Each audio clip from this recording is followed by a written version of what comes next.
நான் கார்ப்பரேட்ல ஒர்க் பண்ணிக்கிட்டு இருக்கப்போ, என் கூட ஒரு ஃப்ரெண்ட் இருந்தாங்கங்க. அவங்க எப்பவுமே வேலைக்கு போயிட்டு வீட்டுக்கு வந்தாங்க அப்படின்னா, என்ன பண்ணுவாங்க தெரியுமா? அவங்களுக்கு ரிலாக்ஸ் பண்ணிக்கிறதுக்காக கொஞ்சம் டைம் எடுத்துப்பாங்க. அப்படி ரிலாக்ஸ் பண்றதுக்கு அவங்களுக்கு என்னென்னலாம் வேணும் தெரியுங்களா? ஒரு சோஃபா கம்ஃபர்டபுளா உட்கார்றதுக்கு, கையில ஒரு மக் காஃபி, அதுக்கப்புறம் ஒரு நியூஸ் பேப்பர் படிக்கிறதுக்கு, அப்புறம் கூடவே ஏதாவது சாங்ஸ் ப்ளே ஆயிக்கிட்டு இருக்கணும், ஆர் டெலிவிஷன்ல ஏதாவது போய்க்கிட்டு இருக்கணும்.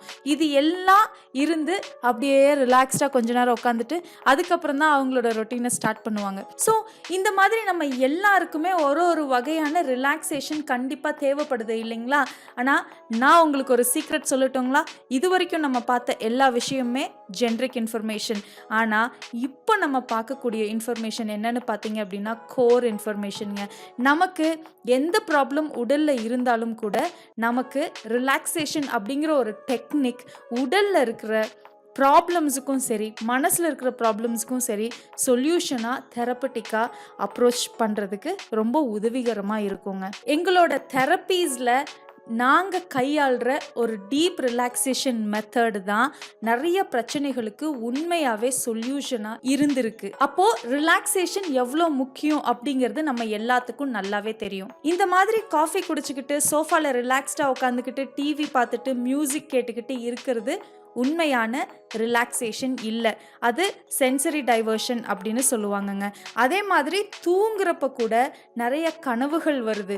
முழுமையான டீப் ஸ்லீப் எவ்வளோ நேரம் இருக்கோ அந்த அளவுக்கு தான் கண்டிப்பாக நமக்கு ரிலாக்ஸேஷன் ஆகும். ஆனால் ரிலாக்ஸேஷன் அப்படிங்கிற டெக்னிக் என்னன்னு பார்த்தீங்க அப்படின்னா அவேர்னஸோட நம்ம கொடுக்குற அந்த ரிலாக்ஸேஷன் உடம்புக்காகட்டும் மனசுக்காகட்டும் அதுதான் டீப் ரிலாக்ஸேஷன் அப்படிங்கிறது. இந்த மாதிரி டீப் ரிலாக்ஸேஷன் நம்ம கொடுக்குறப்போ என்ன ஆகுது அப்படின்னா முக்கியமாக நிறைய டென்ஷன்ஸ் நம்மளோட உடம்புல இருக்குது. ஒன்று மசில் டென்ஷன்ஸ் அப்படின்னு சொல்லுவாங்க, இன்னொன்று எமோஷ்னல் டென்ஷன்ஸ் அப்படின்னு சொல்லுவாங்க, இன்னொன்று வந்து மென்டல் டென்ஷன்ஸ்ன்னு சொல்லுவாங்க. இந்த டென்ஷன்ஸ் எல்லாம் ரிலீவ் பண்ணுறதுக்கு இந்த ரிலாக்ஸேஷன் அப்படிங்கிற பயிற்சி ரொம்ப ரொம்ப முக்கியமான ஒரு பயிற்சியாக நமக்கு தேவைப்படுது இன்னைக்கு இருக்கிற காலகட்டத்தில். அதனால டெய்லியுமே ரொம்ப சிம்பிளாக படுத்துட்டு நீங்கள் ஒவ்வொரு பார்ட் பை பார்ட்டாக நீங்கள் நினச்சி ரிலாக்ஸேஷன் பண்ணணும் அப்படின்னா தூங்குறதுக்கு முன்னாடி பண்ணலாம். இல்லை நீங்கள் எப்போ டயர்டாக இருந்தாலும் அந்த நேரத்தை நம்ம ரிலாக்ஸேஷன் பண்ண பழகிக்கிட்டோம் அப்படின்னா கண்டிப்பாக சொல்கிறேங்க, நம்ம அது நிறைய சேஞ்சஸ் நம்ம உடம்புக்குள்ளே கொடுக்கும்.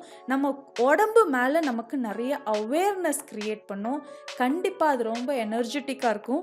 ஒரு பாசிட்டிவ் வைப்பை நமக்கு கொடுத்துக்கிட்டே இருக்குங்க.